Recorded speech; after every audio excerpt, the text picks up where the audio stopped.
Hello, my name is Ariel. I am a writer who does a lot of reading and I like to talk about it. So here we are. So it's the start of a new month.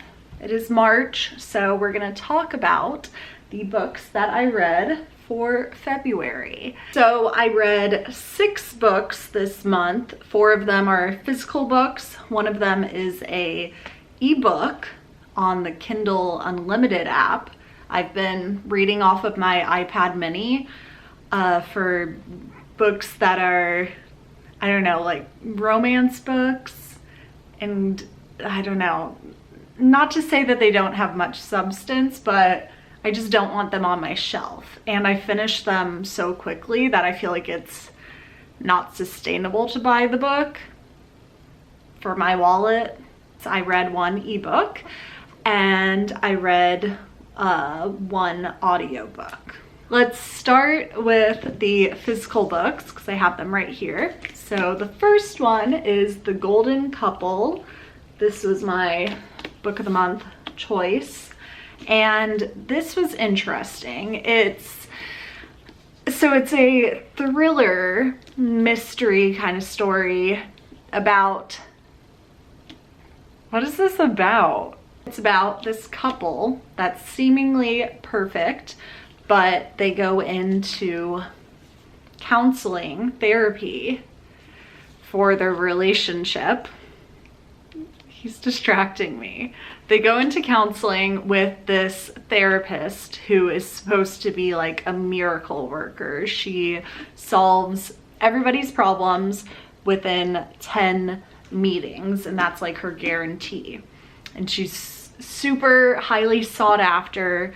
Everybody wants to go see her. So this couple, who's kind of rich, goes to fix their marriage, but things happen along the way.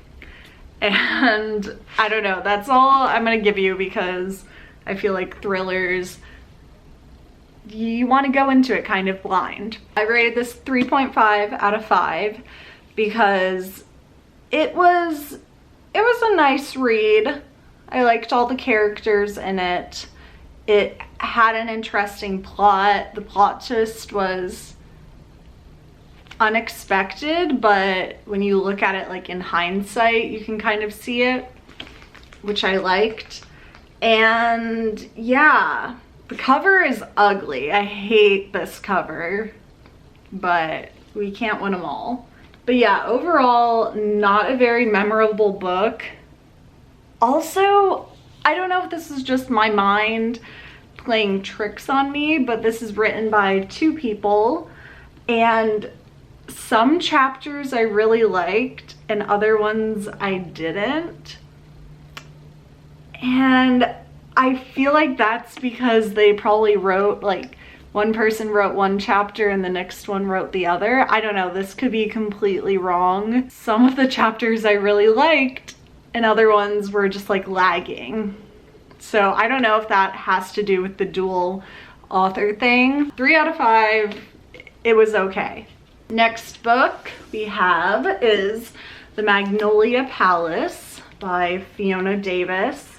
This is a mystery historical fiction, I would say. It takes place in 2 different timelines. There's one in the 60s and one in like the 20s, the teens, the 19-teens, 1910s, that's the word. It takes place at the Frick Museum in New York, which is an actual place, and an actual family like owns it, and they're like a rich family, and it has like, it's a historical fiction, so it's partially accurate. And it follows this model who's known as like the first supermodel of the modern time, the first supermodel in America. I think that's what she's called, I don't know. But she would pose for different painters, and her like sculptures are all over the city, but nobody really knows who she actually is. So she basically lands this job as a maid or assistant at the Frick Museum, the Magnolia Palace, and things happen from there. And then in the present time, this woman, who is also a model, but like a modern day model, is discovering the secrets. The end was weird. It got kind of like after school special-y, you know? The writing became like, I don't know. I think they just had too many like character shifts too quickly and it came off as unnatural. So that was annoying. Also, the pacing was just kind of too slow. But again, very memorable characters. I'd say more memorable than the last book. And very interesting setting and concept. So I'd rate this book probably also a 3.5. I'm so bad with ratings and distinguishing like what is a 3, what is a 4 for a book. But yeah, it's just like very squarely in the middle at a 3.5.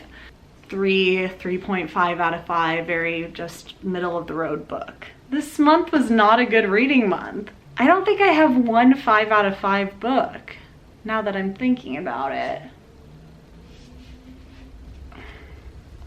Okay, on to the next. This book, again, interesting. I have like no thoughts for these books because they were very strange.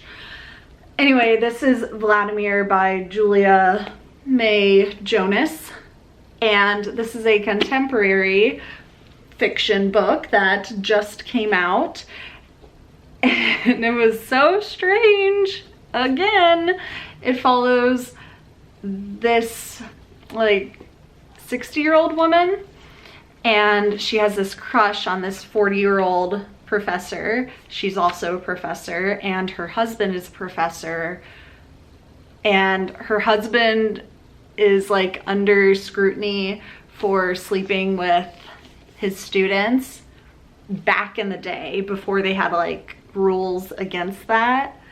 So it kind of delves into like what is sexual harassment, I guess. Some of this book I was like underlining and being like, yes, perfectly put, amazing. Other parts of this book I was like, no, you should not be saying this. It's definitely a book that made you think. Like, it kind of plays devil's advocate at some points, which could make people uncomfortable, I feel like. The main character takes like the side of her husband, which causes a lot of controversy, and she kind of like not ignores, but kind of like pushes to the side the accounts of the women and is like, oh, well, they were over 18. They were consenting. It should be fine. But it's like, so it's exploring that like gray line of like, is it fine? Even though like legally it's okay, is it morally okay? Anyway, so it's definitely a thinker. Made you think. I feel like this would make great discussion for a book club. And the end was so weird. I didn't know where this plot was going the entire time. It didn't really have much of a plot, so if you're not about that life, don't read this. I like a book without much of a plot, so that was fine. I'm gonna rate this a 4 out of 5 just because it was so interesting to read. I feel like I know that I like a book whenever I want to talk about it with other people in my actual life. So I was talking about this a lot and trying to like understand it through bringing up topics of it to people. And yeah, the end was so strange. Like, I could not have seen that coming. Last physical book is The Ballerinas. And this is another book that I did not know where this was going. I went into it thinking this was like a scary thriller, and it was not. It has thriller aspects of it. So it follows this ballerina named Delphine, and Delphine grew up in Paris, but then later on in her life she moves to Russia with a man, and now she's back in Paris. So she's reconnecting with people from her childhood and adolescence, and seeing how those relationships changed and what is true about these people that she might not have realized before. I think that's a good description. It's vague enough. This book I liked, but also hated. I think if I didn't know anything about it going in, I would love it, because the characters I loved so much. Like each of the characters were so distinctive in my mind. The setting was so distinctive, everything about it. The plot, little iffy, but good. But since I had like a concept of a thriller going into it, I was a little bit let down. And the end gets very weird. It kind of, again, becomes like after school special-y. I keep saying that, and what I mean by that is they either force like a reconciliation. That's what I think happened with the Magnolia Palace. They forced like, now we're all friends and happy, and you're like, that happened too quick. I have a vlog coming up about this book and a different book about killer ballerinas, so go watch that. But also, so at the beginning of this book it says that she kills someone. She's like, and that was all before I killed someone. But then it doesn't really like give you any clues throughout it that like she's working up to like killing someone. I don't know. Like it feels like she just woke up one day and was like, and killed someone. Just go watch the vlog. I will do a better explanation over there. So now we are on to the ebook. I had one ebook that I read, and it's a series, well, a duology, and it's called There Are No Saints. Yeah, There Are No Saints series. So I read the first book. It's basically a like smutty romance about these two serial killers and this woman that gets involved in the middle of them. What was really cool about this book is there's like an accompanying playlist to it. So you'll be reading and it'll tell you to play this song, and then you like listen to the song as you're reading the first pages of the chapter, and then, you know, it'll turn off, then you read like normal. But it sets the scene so well. It feels like you're watching a movie, but you're reading it. It felt like an entertainment experience. Go read it. I mean, I feel like that's all you need is to force you to read it. Is there will be music, there are killers, and a girl that they're both going after in some way. That's all I'm gonna say. I enjoyed it a lot. Also, the writing was like good. Like, I was reading the writing and I was like, oh, I would underline that line. Like that, I don't know. It's such a weird book to have good writing for, you know, because it's like a smutty romance. But I was like genuinely happy reading it and thought that it was very well written. Anyways, I'm gonna just say a 4 out of 5, 4.5 out of 5. The last book I read literally on the 28th, like yesterday. I read this or listened to it. It was an audiobook, and that's because I am insane. And I realized I hadn't read a classic this month, and one of my goals was to read like a classic every month.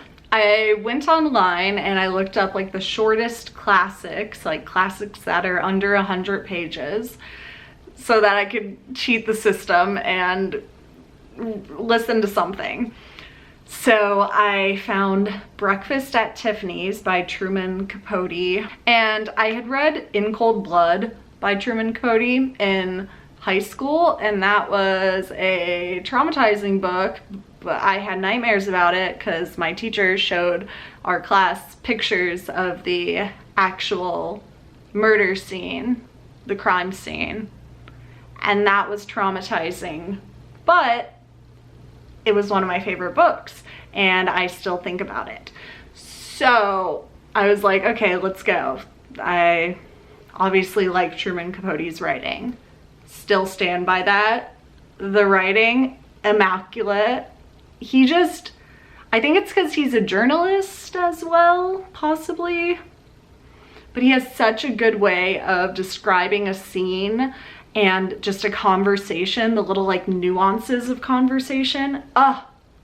So good. I was like writing down lines in my phone as I heard them.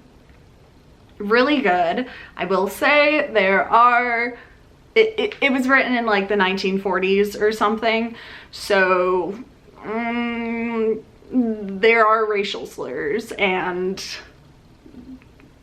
stereotypes and bad things in it. It's always weird with classics because I feel like you literally can't read a classic without something bad being said. Just beware of that. But the story altogether, very interesting. It follows, if you don't know what it is, I had never seen the movie, so I had no idea what it was. It follows this man who has this like friendship with this lady, Holly Golightly. What a name. Her full name is Holiday. Is that what Holly stands for? I never knew that. Anyway, so it follows his friendship with her and how he met her, and she is just a character. Like he built her character so well. Like I could see her. Also, I was just picturing Audrey Hepburn because like I know she's in that, so that helps, but still, he crafted her character so well. And the end was so cute. The like very last line, oh my god, I cried, which I don't know. I wasn't expecting to cry, but I shed a little tear because it was just such a cute little ending. But anyway, it was only like 2 hours long, very quick read or listen. Yeah, I would recommend it. It was really good. I think 4.5 out of 5 would be a 5 out of 5 if it was written today, I think, without all the problematic stuff in it. So that was my February wrap up. Those were all of the books that I read. And yeah, it was kind of a disappointing book month, but that's okay. March, I have very high hopes. I want to read a lot of thrillers this month because I have a lot of thrillers backed up that I have in my possession, but I haven't read. So I think we're gonna do a lot of that, which should be fun. Hopefully they are good. Anyway, thank you for watching. And if you liked this video and you want to see more, subscribe. You know how YouTube works. All right, bye.